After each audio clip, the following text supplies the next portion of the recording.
자, 세 번째 썰 한번 가보도록 할게요.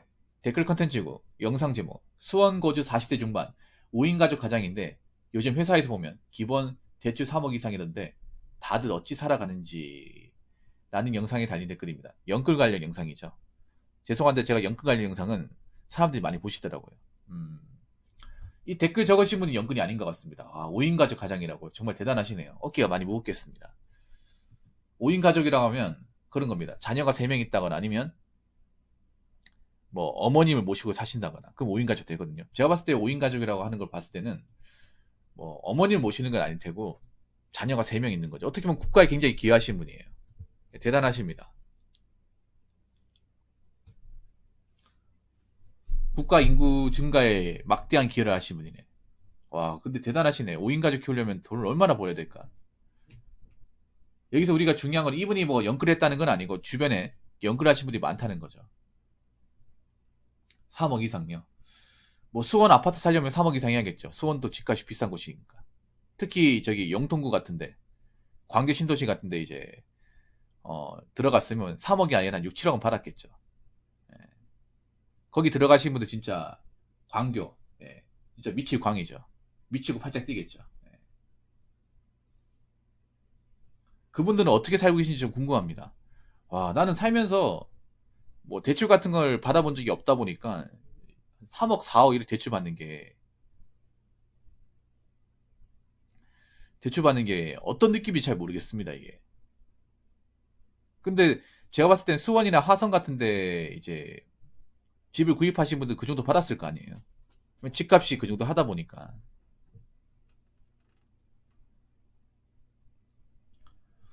과연 어떻게 갚아가시고 지금은 어떻게 되는지 정말 궁금합니다.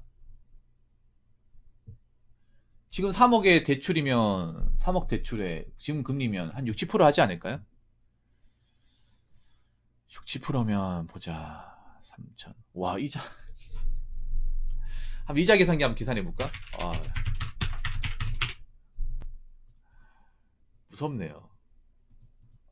자, 3억에 연이자 한 7% 잡을까? 7%. 30년 계산.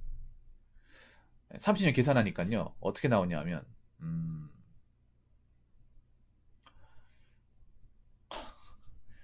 이렇게 잡았습니다. 대출 원금은 3억, 그리고 금리를 7%, 대출 기간 30년. 잡으니까 이자만 170만 원. 이자만 170만 원 나오네요. 이자가 170만 원. 원금이 25만 원인데 이자가 170만 원. 그러니까 매달 내야 되는 200만 원 정도 되네요. 근데 이걸 다시 한번 계산해 볼게요. 대출 원금 한 6억 잡겠습니다. 6억.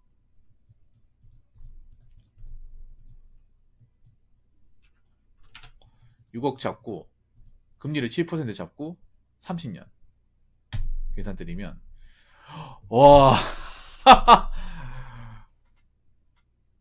와, 아니, 자, 보여드릴까, 이거? 자, 이렇게 한번 잡았거든요. 보여드릴게요. 씨.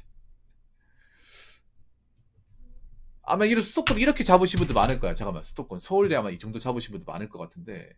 자, 캡처 써서 보여드릴게요. 이거 여러분들 계산기 있거든요. 대출이자 계산기. 놀랬습니다. 자, 이렇게 나오거든요. 자, 대출금 6억. 금리를 이제 7%. 이거보다 더 높은 것도 있을 거야. 대출 기간을 30년. 보통 20년, 30년 잡으니까. 예. 잡았을 경우 여기 보시면 상환금 매달 연이 400. 그러니까 원금이 50만 원 안 돼. 근데 이자 보세요, 이자. 이자가 350만 원이야. 와, 배보드 배꼽이 이거. 근데 이런 분들 많지 않을까, 여러분, 수도권에? 많지 않을까? 좀 신도시나 서울 쪽에 가신 분들은 분명히 이런 분도 있을 것 같은데. 왜냐하면 부동산 관련 채널 보시면 이런 식으로 대출 받으신 분들이 좀 많더라고요. 이런 패턴대로. 딱 지금 제가 찍어준 대로. 와, 대단하네. 와, 진짜 숨만 쉬어도 400만 원. 더 나가시는 분도 있겠죠, 더 나가는 분들. 근데 이게 중요한 게 이것만 나가는 게 아니라 생활비도 나갈 거 아니에요. 생활비도 나가고 그 뭐 아파트 관리비도 나가겠죠. 세금도 내고. 와, 그러면 돈 얼마 벌어야 돼? 저게 맞벌이로 800 벌어도 버거울 텐데, 800 벌어도.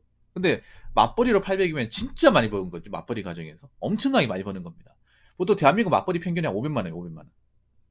근데 맞벌이 평균 500만 원을 저거 낸다고 생각하면 마이너스 아닙니까? 마이너스? 뭐 차도 있고요, 맞죠? 차도 대출이겠지. 차도 뭐 캐피탈 껴가지고 샀겠죠.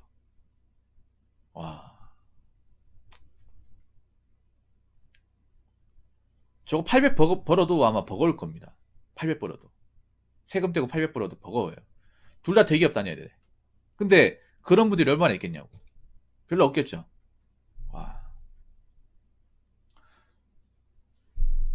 자, 댓글 한번 읽어보도록 하겠습니다.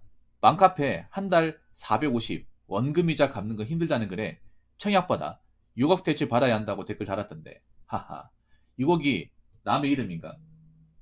쉽게도 생각하고 사는 듯. 내 친구도 동탄에 집 한 채 더 샀다가 한 달 450 낸다고 하던데 아마 지금 400 됐을 듯.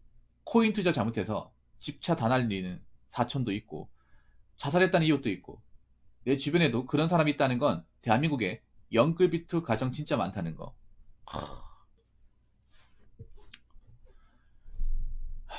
진짜. 아니 맘카페 이런 거 얘기한다고 해결책 나오겠습니까? 당연히 힘들죠. 원금이자 갚는 게 힘들다. 이거 아마 여자분이 적었겠죠. 사실 난 여자분들 욕심이 이렇게 만들었다고 생각하거든. 아파트. 자기들이 아파트 가고 싶다고 징징댔으니까 이러겠지. 이것도 남편이 갔겠죠. 자기가 갚는 게 아니라.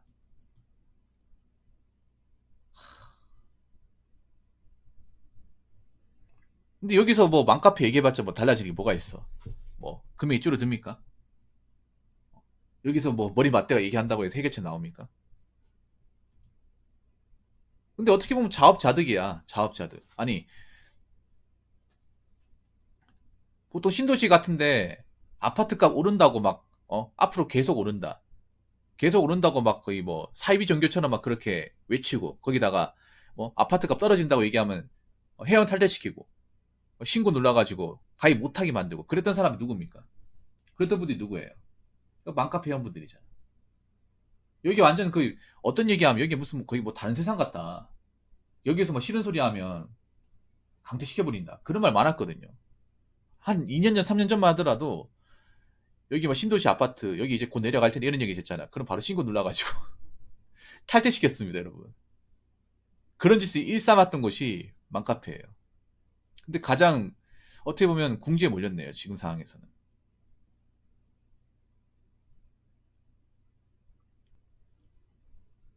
아니 근데 어떻게 해요? 자기들이 선택한 거잖아.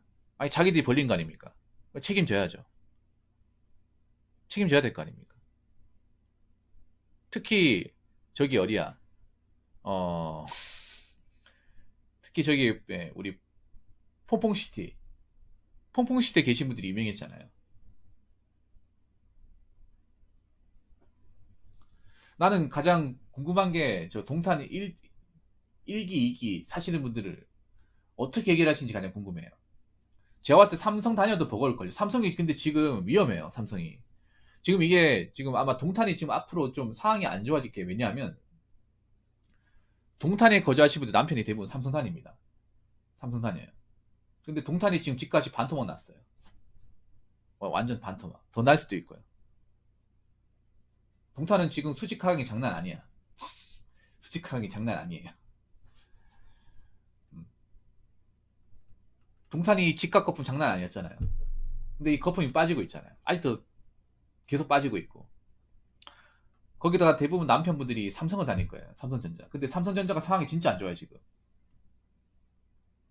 지금 어제 아래 삼성전자 다니시는 분들 얘기하기를 이제 성과가 안 터진대요. 성과가. 우리 삼성이 월급이 많은 이유가 성과 때문에 성과빨. 반도체가 이제 막 수직 상승했을 때 성과를 퍼줬단 말이에요. 엄청나게 많이 받았죠. 근데 지금 성과가 많이 안 터진대요. 성과가 예전 반의 반도 안 터진대.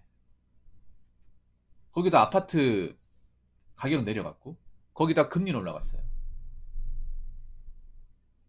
그리고 그 삼성 다니는 직원 피셜 말로 그러니까 그 수원하고 화성에 삼성 직원들 많은데 그 외벌이가 많대, 외벌이. 그러니까 남편 혼자서 이제 회사 다니면서 그 버는 돈으로 먹고 사시는 분들이 많대.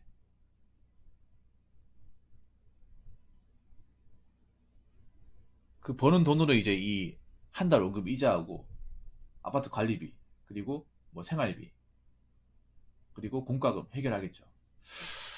지 아무리 삼성 다닌다 하더라도 버거울 텐데. 지 아무리 삼성 다닌다고 해도. 아, 그 쉽게 생각한 대가를 받는 거죠. 아니, 6억을 벌어 본 적도 없고 모아 본 적도 없는데 6억을 대출 받았으니까.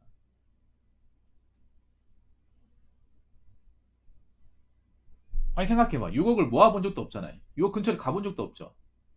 6억커녕 2억도 모아 본 적 있을까요? 없잖아. 없는데 6억을 대출 받으면 갚을 리가 있겠냐고.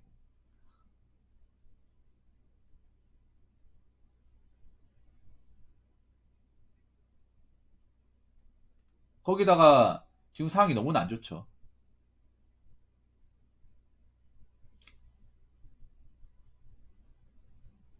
앞으로 뭐 좀 감당해야겠죠. 짊어지고 가야겠죠. 나는 근데 앞으로 이런 문화가 없어져야 돼, 대한민국에. 이렇게 뭔가 집 하나 때문에 내 인생을 완전히 저당 잡히다시피 사는 거 있잖아. 이런 것도 없어져야 됩니다. 그동안 대한민국이 얼마나 비정상적인지 보여주는 거예요. 집 하나 때문에 내 인생 모든 걸 다 갖다 바쳐가면 대출을 받는다. 미친 행동이 미친 행동. 근데 여기 미쳐 있었잖아, 사람들이. 이거 오히려 정상을 받아야 되잖아요. 정상으로. 정상이 아닌데. 아직도 기억이 나요. 내가 2년 전, 3년 전에 이렇게 살다가 꼬꾸라진다. 정신 차리라 얘기하니까 뭐라 얘기하는지 아세요? 붕어 형 당신은 연끌 안 했죠? 그게 부러워서 그러는 거죠. 대출 받는 것도 능력입니다. 모르면 가만히 계세요 했던 분이 기억나요. 그분 안 들으시더라고요. 어떻게 사시는지 근황 좀 알려주세요. 자신있게 얘기하신 분. 제가 3년 전에 이런 연끌 사태를 좀 안타깝게 보면서 썰도 찍었단 말이야. 아니, 사람 미친 거 아니냐고. 어. 무슨 아파트 하나에 인생을 그렇게 다 갖다 바치냐고. 빚 안 무섭냐고 하니까. 이것도 능력입니다. 모르면 가만히 계세요. 대출 받는 거 능력이라니까요. 부러워서 그러는 거죠, 부러워서. 남들 다 사는데 다 이유가 있습니다. 우리나라 사람들 하는 말 있잖아. 남들 다 하는 거 이유가 있다. 이유가 있었네요. 어떤 이유가 있는지 지금 한번 설명해 보시죠. 어떤 이유가 있는지. 그러면 항상 하는 말이, 대한민국 사람들이 하는 건 다 이유가 있대. 이유가 있는 게 이런 거였구나. 이유가 없었죠. 명분이 없었죠. 우리나라 사람들이 보면 보통 남들이 뭔가 의뢰 따라 하면 같이 하잖아. 이유도 없이. 근본도 없이 따라 하잖아요. 이 연끌 같은 것도 그런 거예요. 연끌도 그런 거야. 주변에서 집 사가지고 연끌해가지고 집값 올라가니까 뭔가 손해보는 것 같아서 나도 가만히 있으면 안 되겠다 싶어가지고 무리해서 하다가 이 꼴하지 난 거잖아요. 뭐 자기들 딴에 생각이 있어서 했다고 하지만 생각이 없는 거 이게. 어쩔 수 없습니다. 지금 이렇게 연끌하신 분들 본인들이 선택한 거니까 책임지는 수밖에, 감당하는 수밖에 없어요. 그리고 앞으로 이런 대한민국의 어떤 투자 문화는 없어져야 됩니다. 두 번 다시 없어져야 돼. 이제부터라도 연끌하신 분들은 자신들이 벌렸던 것들 다 짊어지시고요. 그 누구에게든 이런 연끌 같은 거 추천하지 마십시오. 대한민국 사회에서 두 번 다시 나오면 안 되는 투자 문화 중에 하나입니다. 자, 이상으로 세 번째 썰 마치도록 하겠습니다.